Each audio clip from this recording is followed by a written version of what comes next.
we've had it with employees where you talk about pizza being high turnover.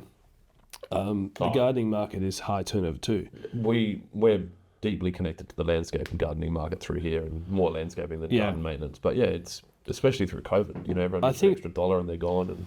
And there's 3 or 4 reasons. One is the low pay. Then you combine that with the elements. Because you could get the award rate is very similar to what you could get at a Domino's store, but you're inside of air conditioning, and look, there's benefits that you don't get from that. So there's low pay, external weather, right?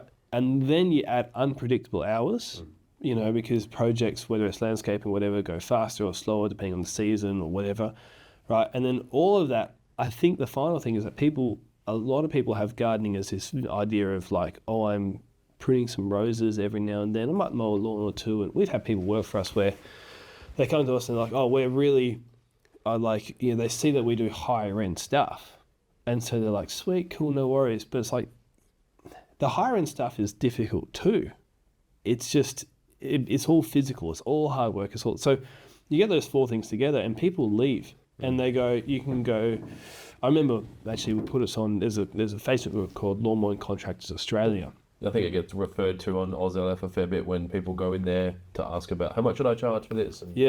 So I told you off air that we had a time where we had this guy who was, injured. And so we were trying to find these casual replacements. And we lowered our standards because we were like, this is a temporary, short-term, casual thing. We just need somebody in the door. Mm-hmm. And we tried over an 11-month period of time, I think it was 16 people. Yeah, what's the cost on the business of that? Like, not just the financial cost, the brand and reputational cost, but then your time cost, like it's ridiculous, just because you lowered your standard. But most of them, because what we would do is we would do a trial day. So you go through the whole process and be like, oh, come work for us today. Yeah. And I would say a third of them to half, it was like the trial day was it. Yeah. Then you never saw them again. Yeah, it was, and it wasn't that it was bitter or resentful, or it was literally like, we don't fit this. Yeah. And you went through an entire interview process with all these candidates, and this was the best one and everything, and you get to it and they go, oh, this is what I thought it was. Well, you can't be any more clear because it's just people have this idea. And then you just get the people who are functioning addicts who cover it up well for 3 days, and then after a while you're like, no, you're out of here. Yeah. And all like toilet a lot. It's like, how come you weren't here the day after payday, and you keep asking everybody else to buy you lunch, like... I think it's interesting, when you were saying about changing, I was expecting it was because people were leaving to go to another job for more money. So you're talking about people that actually potentially get out of the industry because it's... Whereas landscaping, I see more movement. It's not actually, I don't want to do landscaping. It's like, I'm going to go work here for an extra $2 an hour. Maintenance, a casual maintenance job, right? You're either in university, wanting something, or if you're not in university, you're doing it because you don't have options, right? Or you enjoy it. Some people, but... You're finding it's not a lot of people. No, I would say, I'd honestly say out of all the applicants, probably 1 out of 70 or 80 would actually They want to be in garden maintenance. Yeah, and they want a casual role. Sorry, I was expecting like full-time, because I'm thinking about like... No. Full-time's different, but casual role... Yeah.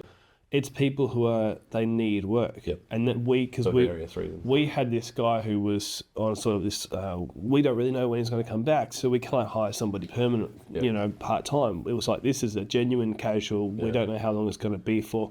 That's how you lower your standards. It wasn't necessarily through being like, oh, we're going to take on, although we did, it was just like by offering casual, the quality drops. Yeah, I can't think of... Well, we've got casual drivers, but some of them choose to be casual. I've offered them full-time jobs multiple times. But then I'm probably guessing that your hourly rate is enough that people are at a point where they're able to. Yeah. Well, obviously the casual rate has a 25% kicker on it. Yeah. Obviously there's negatives to that, but that we still have to pay them super. I mean, casual is not a bad option if... Like, the government have made the support of casual workers more... they can have super and long service leave, and you still have to pay them 25% more than the standard rate for a full-time employee. They don't get sick leave and annual leave, but they get everything else. So, Yeah. But yeah, when I bought Railways, the previous owners were talking about how it's hard to find good drivers, and drivers are hard. And I'm like, why don't you just pay them more money? And they're like, you can't pay them more money. I'm like, why not? Like, you just told me they're hard to find.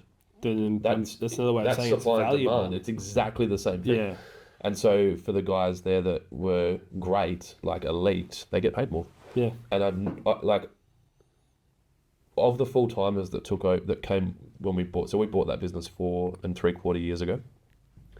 Every full time staff member's still there that we bought, like when we bought them, and then the casuals that we hired, like they're at 3 years and 2.5 years. Like, I've tried to make sure that they've got everything they need, and if they want, most of the time if someone leaves, it's for an extra 40 grand a year. It's not for, it's because their uni qualifications in kind of civil engineering, and they're going to go build bridges instead of work in the shop behind the counter. They were just doing that while they finished something, or they were waiting for something to happen. So, yeah. What I found, tell me if this is the same with you guys. When you get somebody who's really experienced, let's say you're paying, let's use nice round numbers. Let's say you're paying someone $40 an hour, right? And they're experienced and they're happy with that wage. Everything's all good. And then you get a casual, and let's say you pay them $30 an hour. So you're paying from the 30 to 40 is 33% more, a third more, People will go, oh, that's a big jump, from 30 to 40. And they keep looking around the $30. Let's say they think they can afford $30 an hour. They keep looking around 30. What I have found is if you were to just look at, say, like an individual job, they probably would do the jobs around the same, speed-wise. But over a week, over a fortnight, over a month, you're getting 50%, I'm making this number up, more from the experienced, better paid person, especially when you start talking about sick days and things like that. Well, just everything. Mental stability, reliability. Yeah, arguments. I'd take a $60 an hour over 230s.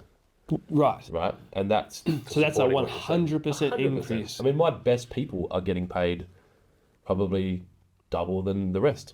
Right.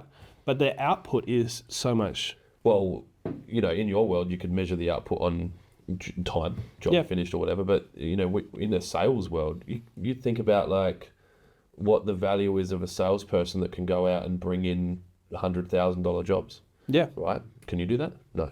Well, then the problem is the award rate, the government says you have to pay them this much. Right? And that means they can breathe and walk and they're alive. There's not necessarily always more. Right? They just have to be a human citizen of Australia. Yeah. What I'm finding is if you're going to spend 30, exactly what you're saying, you're better off spending 40 because you have to spend 30 anyway for standard. So you might as well upgrade and get double standard for an extra 33 or 25% or whatever. So the sad thing is that's inflation. The prices have gone through the roof. Everyone wants more money. We just had another CPI pay, goes through tomorrow.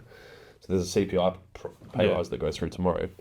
Most of my staff are above award anyway, so we don't have to give them a pay rise, but we'll continue to pass that on, because if they're not getting paid at their market value or more, not a lot of them are looking to leave, but I look at their wages probably once every 6 months, maybe every 3 months. I get a whole list together and I go through and I can show you the spreadsheet. It's like red, green, yellow, like is that a fair market wage? Like if they left now, would I be fine with it? Because I'm like, that's enough money that I could replace that skill set. So, so let's say you're paying someone $100,000 a year, and that's a number. If they left, you could replace them with 100,000. Yeah. Or I wouldn't feel that I did the wrong thing. Yeah. I wouldn't be like, fuck, we could have paid them a bit more, and we could have kept them. And I don't like them coming to me, so I try to get to them. Totally. first. Yeah. So, it's awkward. It's to the point where I've probably only had, I don't know, 3 or 4 conversations ever of I need more money. And usually you'll get mercenary sales reps that do that, and they'll be like, I've been offered this job, and they're like, and you're just getting, you're in a game of. They're probably going to use you as a negotiating tool to actually get you the job anyway. The mercenaries are going to be mercenaries, and that's it. But the true, I guess, soldiers, for lack of a better term, if we're using mercenary and soldiers, like the ones that fight for the country, the ones that believe in hectagonal water pro, you'll find that I believe over the long term, if they've got the right leader, they'll do better. Yeah. The problem is they don't always have the right leader. And so there's in some cases a leader that's sitting there going, when you get to here, I'll give you this. When you get to here, I'll give you this. But they never get to there. So I like to think that I'm giving my stuff before they have to ask for it in a surprising manner where they're like, holy shit, like I had a pay rise in May. Like, well, you're getting another one. Like, you're bringing enough value to the company, bringing more value to the company. You know, I'll promote guys that have started in the last 3 months over the top of 10-year employees if they're the, better for the company. Yeah. And sometimes the 10-year employee will be like, what the fuck? Like, that was my job. We're like, just watch this person for a month.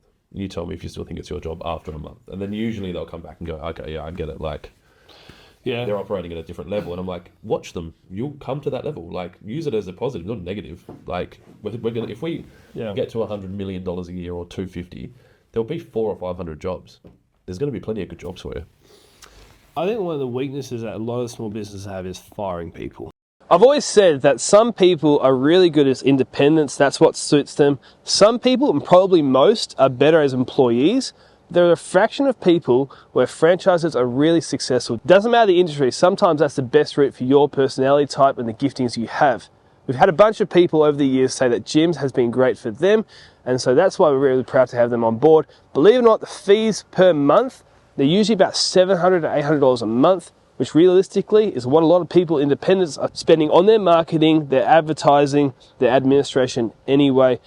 If you want to find out more, the best thing I'd suggest is jump on the podcast. Joel does a great job chatting with people what their real experiences are like, and if you think that that really suits you, perhaps they are the choice for you. Jump on the gym's website after, get an inquiry, and find out more.